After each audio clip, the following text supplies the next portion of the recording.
अगली जिस तस्वीर पे बात करने वाला हूँ, उसमें ऐसी सबकी नहीं, इस समुदाय, इस वर्ग के सभी लोगों की नहीं, चूँकि गुर्जर जाट बंधु सनातन पर संस्कृति के साथ बहुत अच्छे और तन्मयता से रहते हैं। ब्राह्मण समुदाय का सम्मान भी करते हैं। वो जानते हैं कि सनातनता या श्रेष्ठ वर्ग इसलिए नहीं है कि सिर्फ अपनी जन्मना जाति व्यवस्था से उसने समाज को ऐसे-ऐसे चीज़ें दी हैं, तो हम उनके लिए नहीं, व्यक्तिगत ऐसी मानसिकता वाले हीन और नीच नेताओं के लिए ये ऐसे शब्दों का इस्तेमाल हुआ और विचार आया कि अगर कोई सच में आकर के ऐसा लिख दे कि ये अपनी माँ की नहीं बल्कि शायद वेश्याओं की कोख से जन्मा है, अर्थात एक माँ के गर्भ से और पला बढ़ा व्यक्ति ऐसी हीन मानसिकता नहीं बोल सकते।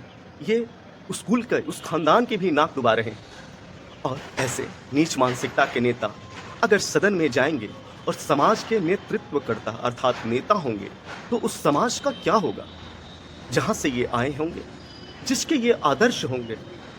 चूँकि नेता तो एक समाज का, उस समुदाय का प्रतिनिधित्व करता हो जाता है, इसलिए सबसे पहले चाहिए कि इसी के जाति से आने वाले, जिनमें सनातनी चेतना बाकी है, स्वयं में क्षत्रियता बची है, तो ऐसे भाटी बंधुओं से, गुर्जर बंधुओं से निवेदन है, ऐसे हीन मानसिकता वालों का बहिष्कार करें, नहीं तो आपकी पीढ़ियों को ही ये भड़ुआ, रंडीबाज और गलत आचरण में डाल देंगे, वेश्या तक बना देंगे। चूंकि नेतृत्वकर्ता समाज का आदर्श होता है।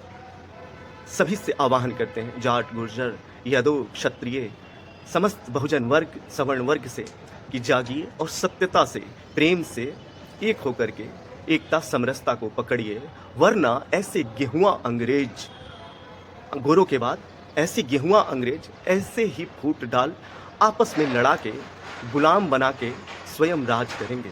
इस एकता वाले नेता अपने समाज की माँ बहन बेटियों की रक्षा पर नहीं बोलते, तो ये अन्यों के लिए क्या ही खड़े होंगे। महत्वपूर्ण बात मैं इस पे वो लिखना चाह रहा हूँ, प्रत्येक दल के ब्राह्मण नेताओं को इस टिप्पणी को लेकर अवश्य कड़ा विरोध कर राजनीति से बहिष्कार करने की भी मांग करनी चाहिए।